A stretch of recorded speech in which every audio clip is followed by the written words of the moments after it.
Hey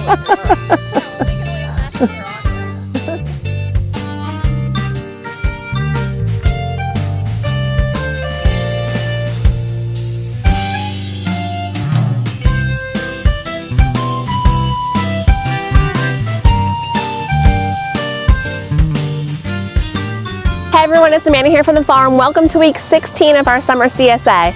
We're going to go through our baskets a little quicker than we normally do this week because we have a special clip for you at the end of the segment, so keep an eye out for that. We're going to have Tioga beets in our baskets this week. Now these are those amazing beets that when you cut them open, and this one's kind of split, so let's see. No, it's not going to happen. These have that swirl in the middle. So we're going to have Tioga beets. Don't forget to eat your beet greens as well. There's a nice size. Okay, let's go. We're gonna have plum tomatoes this week. It's getting very tired out here in our tomato field. You can see how sad the plants are looking. We still haven't gotten any rain despite the forecast. And what's even worse is that now we're really, I forgot what Mike said this morning, I think about 30 inches low in the water table.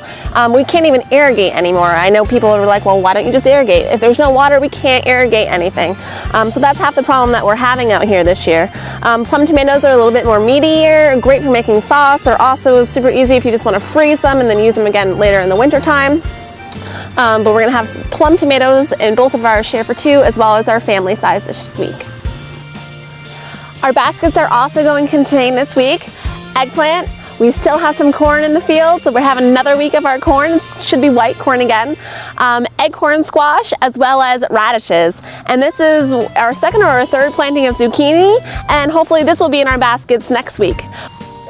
Hi everyone, it's Amanda and Madeline here at the farm, and we're in our butternut field today with world-renowned chef Carole Peck from Carole Peck's Good News Cafe. She wanted to come out and see what the butternuts are looking like because she has great plans for them. Carole, what are you going to do with this butternut squash? Well, this one I'm going to probably take and make a vegetable tagine with it. Okay, what is a tagine? A tagine is any kind of sort of Moroccan stew, and they're slow cooked, and you do it in one pot. Okay. Okay, so you don't have to combine everything together. So it sounds easy. It is easy, but it's just a little time consuming just because of the cooking time and prepping the vegetables. How do you, what do you do to prep a butternut squash? Well, I know a lot of our members get kind of afraid when they see this big winter squash and they don't know what to do with it. What I always suggest on these is if you're not really good with a sharp knife, is to take a peeler and you peel them. Okay.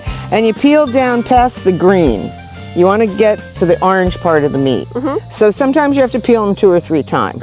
And then you're going to find on your hands when you peel a lot of them, it's almost like glue. It's amazing the sort of sap that comes out of these. You know, your hands will start to go like that. But all you have to do is make sure you wash them well and it'll go away. You don't have some kind of strange thing happening to you. Now if you have something like this, a acorn, look how beautiful that is. We'll take this one from you here. And these are good. These you don't really want to peel. They look like they'd be hard to peel. Yeah. Because you know, they have the scallops, ridges in it. So what I do with this is either I cut it in half and stuff it. And you can stuff it with a vegetable stuffing, a grain stuffing, or you can do meat. You know, cranberries, sausage, all those kind of things. Yeah, we're getting into the fall. It sounds delicious with cranberries. It'll be great. Sausage. Or the other thing you can do is you can cut it this way and then cut it into quarters and just leave the skin on and put some honey on, a little orange or cinnamon. Maple syrup, of course. We don't want to forget that. And just eat them roasted like that. You know, you just have to scoop them out with your fork or spoon. Sounds good. So not to worry about peeling. Very good. Sounds really easy. Our CSA members are getting the acorn squash this week, so make sure you guys try that. Carole, what's your favorite kind of winter squash?